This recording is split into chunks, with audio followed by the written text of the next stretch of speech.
आप सभी का हार्दिक अभिनंदन करते हैं आज इस खरलिया ग्राम पंचायत में, और सभी को प्रणाम करती हूँ। और बहुत ही अच्छा ये संगठन बना हुआ है हम सभी का, जिसे हमने नाम दिया है भीम आर्मी। तो भीम आर्मी के बारे में जो यहाँ सब बैठे हैं वो लगभग सभी जानते हैं कि ये क्या चीज़ है, किसके लिए कार्य कर रही है। डॉक्टर भीमराव अंबेडकर जिन्होंने हमें संविधान दिया, हम सब लोगों को आगे आने का मौका दिया, कानून दिए, उनका सही से पालन करना और उनको आगे चलाने का जो लिखकर हमें समझाया, उस चीज़ को आगे बढ़ाने के लिए हम सब लोगों ने, हमारे समाज के लोगों ने, और ये भीम आर्मी जो बनी है उन्होंने इस भीम आर्मी का गठन किया, उनका भी तहे दिल से शुक्रिया है। और बहुत सारे जो यहाँ युवा बैठे हैं उनमें भी एक जज्बा है जिसके कारण वो आज पहुँचे हैं, उनका भी बहुत बहुत मैं धन्यवाद करती हूँ।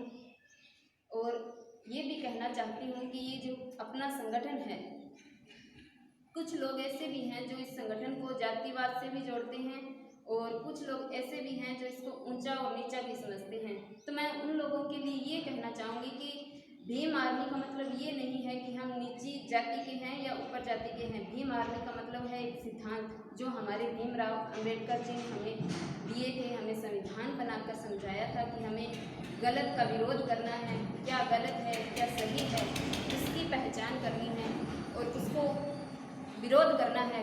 कई बार ऐसा होता है कि हम जो चीज़ें चली आ रही हैं उसका विरोध करने में कतराते हैं और पीछे हट जाते हैं, और ये सोचते हैं कि हम करेंगे तो लोग क्या करेंगे। लोग जब आप करोगे तो आपकी टांग खींचेंगे, लेकिन जब आप उसमें सफल हो जाओगे तो वही लोग आपके पीछे खड़े होंगे और आपके लिए तालियां बजाएंगे कि वाह आपने अच्छा काम। ये चीज़ें हम सबको अपने जीवन में उतारनी है। और मैं यहाँ पे ये नहीं कहती कि भैया ने कहा कि भीम आर्मी का है तो मैंने ये नहीं सोचा कि इसमें कौन सा समाज आ रहा है या कौन सी जाति आ रही है। अगर हमारे सिद्धांत हमारे संविधान के अनुसार है तो हम खुद भीम आर्मी से जुड़े हुए हैं। और भीम आर्मी ऐसी चीज़ नहीं है कि जिसमें जातिवाद है या कुछ है, बस हमारे एक समाज का ऐसा स्ट्रक्चर बना हुआ है जिसके अंदर हम इतने फंस चुके हैं कि हम इससे बाहर नहीं निकलना चाहते या निकल ही नहीं पा रहे हैं, कोशिश ही नहीं कर रहे हैं। एक कदम उठाने की देर होती है हमें, अगर अपने कोई भी कदम नहीं उठा सकते तब तक हमारे पीछे कोई नहीं आएगा, और आप उठाओगे तो उस समय आप अकेले होगे। लेकिन ये कदम जब लगातार चलता रहेगा तो आपके साल भर में देखोगे आपके साथ 100 लोग और जुड़ जाएंगे, क्योंकि विचारधाराएं जो होती है अपनी अपनी, उनको बदलने के लिए खुद की विचारधारा, खुद के विचार हमें सामने लाने होते हैं। अभी हम यहाँ बैठे हैं, कुछ साल 2 साल पहले मैं भी आप लोगों की तरह, कुछ भाई लोग, कुछ बुजुर्ग ऐसे हैं जो अपना नाम बताने में कतरा रहे हैं या कुछ भी है। ये चीज़ें शुरू में होती है, लेकिन जब अपने आगे बढ़ जाते हैं तो वो चीज़ें भूल जाते हैं। तो यही चीज़ हमारे समाज को भी आगे ले जाती है कि अगर समाज में कुछ गलत हो रहा है तो उसका हमें एक साथ होकर विरोध करना है। ज़रूरी नहीं है कि ये भीम आर्मी करे या कोई और संगठन करे, लेकिन उसको सही मायने में सही मानना, हमारे डॉक्टर भीमराव अंबेडकर ने जो सिद्धांत दिए हैं, जो संविधान दिया है, उसके अनुसार चलना ही हमारी एक भीम आर्मी का ये गठन है। और मैं धन्यवाद करती हूँ भीम आर्मी को जो यहाँ बैठी है, और एक बार आप स्वयं के लिए ज़रूर तालियां बजाएं। और जैसा कि हमारे सर ने बोला कि आप अपने बारे में बताएं, तो मैं बता देती हूँ कि मैंने कोई कुछ ज़्यादा नहीं किया है, आप सभी लोगों के साथ से मैंने आज तक यहाँ पहुँची हूँ। क्योंकि अकेला आदमी कुछ नहीं कर सकता जब तक उसके साथ उसका परिवार, उसके आस पड़ोस, उसके दोस्त वगैरह या उसके भाई या आसपास के लोग साथ नहीं देते, तब तक अकेला कोई कुछ नहीं कर सकता। और एक महिला होकर आगे करना तो बहुत बड़ी बात होती है। तो ये चीज़ें जीवन में लाने के लिए हमें स्वयं आगे आना पड़ता है। उसी तरह से ये चीज़ें मैंने जब मैं 12वीं में पढ़ती थी तो खुद नोटिस किया था कि मेरा जो मायका है रामपुरा रंगमहल है जो पास में ही अपने, तो वहाँ से जाकर बस में सूरतगढ़ उतरना होता था। वहाँ मैंने बहुत सारी ऐसी चीज़ें देखी जिनको देखकर मन में मनन करना पड़ता था, क्योंकि काफ़ी देर हमें बस का इंतज़ार करना पड़ता था। तो उस टाइम मैं ये सोचती थी कि कुछ लोग क्या है जो बड़ी बड़ी दुकानें होती है प्रसाद की, उस पर वो या कुछ किराने की जैसी भी दुकानें हैं बाज़ार में, वहाँ पे बच्चे भीख मांगते होते हैं, या फिर वो शनिवार को जो डोलू लेकर उसमें तेल वगैरह डलवाने के लिए आ जाते थे, तो उनको एक धुतकार दिया जाता था। सब लोग हमारे पास भी आते थे, हम काफ़ी लड़कियाँ होती थी, लगभग 20-25 लड़कियाँ होती थी, तो हम भी यही चीज़ करते थे क्योंकि वो हमेशा से ही धुतकारना चला आ रहा है। तो कई बार होता था कि ये लोग पढ़ते क्यों नहीं हैं, इनमें ऐसी क्या दिक्कत है, या इनके माँ बाप भेजते नहीं हैं। तो इस चीज़ को मैंने उन बच्चों से पूछा कई बार कि आप लोग ये मांगते क्यों। वो बोलते हैं कि हम क्या करें, हमारा तो काम ही यही है। क्योंकि एक तो आज मैं यहाँ हूँ क्योंकि मेरे मम्मी पापा ने मुझे बचपन में पेन और कॉपी पकड़वाए थे। अगर मेरे मम्मी पापा ने मुझे कटोरा लेकर घर घर मांगने भेज दिया होता तो आज मैं इतनी बड़ी होकर भी वही कटोरा लेकर घर घर गांव गांव भीख मांग रही होती। क्योंकि जो बचपन में बीज बोया जाता है वही बड़ा होकर आगे कमल या गुलाब की तरह खिलता है।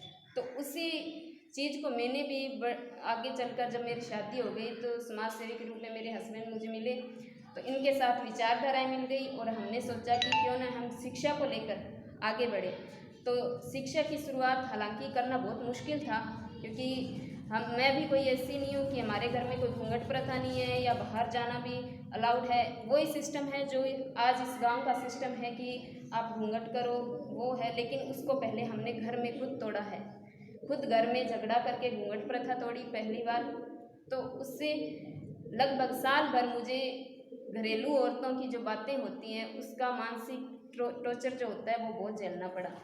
उसके बाद धीरे धीरे सब नॉर्मल होता गया, सब लोगों को वो चीज़ें, कोई ये नहीं था कि घूंघट नहीं कर रही है या बाहर जा रही है या ऐसे कर रही है, उससे कोई फ़र्क नहीं पड़ने लगा, क्योंकि वो बाद में उस चीज़ को एक्सेप्ट कर लेते हैं। तो उसी तरह से धीरे धीरे हमारा ये काम आगे बढ़ गया और हम आज स्कूलों में कई बच्चों को, कई ऐसे भी लोग हैं जो स्कूल नहीं जा पा रहे हैं, उनके लिए पाठशालाएँ भी खोली गई है।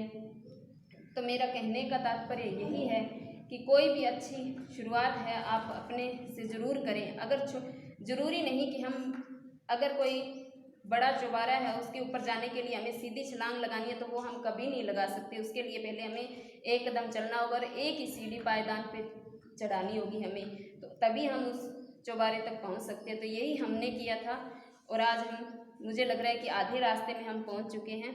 और उसी तरह से ये मुकेश भैया जो हैं या आप लोग सभी जो बैठे हैं उनका भी मैं धन्यवाद करती हूँ। और ये भी कहूँगी कि शुरुआत जो है पहले अपने गांव से होनी चाहिए, अपने घर से होनी चाहिए। तो यहाँ के जो लोग बैठे हैं, अगर आपको ऐसा लगता है कि हमारे गांव में या हमारे आस पड़ोस में कोई भी ऐसा बच्चा या कोई गरीब परिवार है जिनको शिक्षा की या राशन की ज़रूरत है, तो वो आप, ज़रूरी नहीं कि हम उनके लिए जीवन भर का भार उठाएं, लेकिन एक बार आप कर दोगे तो मान लो कि आपकी एक नई शुरुआत होगी। तो उसी के साथ साथ ये भी शुरुआत हमने की है कि हम भी पहले शुरुआत जो है हमने आस पड़ोस के बच्चों को की थी कि उनको जो बुक्स हैं वो दें, पढ़ने के लिए कॉपियाँ दें। क्योंकि कई बार ऐसा होता है कि बहुत दिक्कतें होती है, आर्थिक प्रॉब्लम होती है, जो बच्चे नहीं कर पाते हैं और उनको स्कूल में भी टीचर बोलते हैं कि आप कॉपियाँ लाओ। तो कई बार ऐसी स्थितियाँ होती है कि वो नहीं ला पाते। तो उन स्थितियों को हम थोड़ा हल्का कर दें तो ये बहुत बड़ी बात होती है। और शिक्षा जो है ना, वो ऐसी एक चीज़ है जिससे हर मुश्किल का हल निकल सकता है, लेकिन उसको सही रूप में ढालना बहुत ज़रूरी है और यही हम करने की कोशिश कर रहे हैं। और इसी के साथ साथ मैं फिर से धन्यवाद करूंगी। और हमारे जो आज का आपके यहाँ पहुँचे हैं, तो हम चाहते हैं कि हर जगह हम छोटी सी अपनी याद छोड़ के जाएं। तो पौधे लाए हैं जो यहाँ के परिसर में अपने लगाएंगे, और ये सब समझ लेना कि मेरी ओर से आप सभी को गिफ्ट है। इसी के साथ जय हिंद, जय भारत, जय भीम। बहुत ही शानदार। भीम आर्मी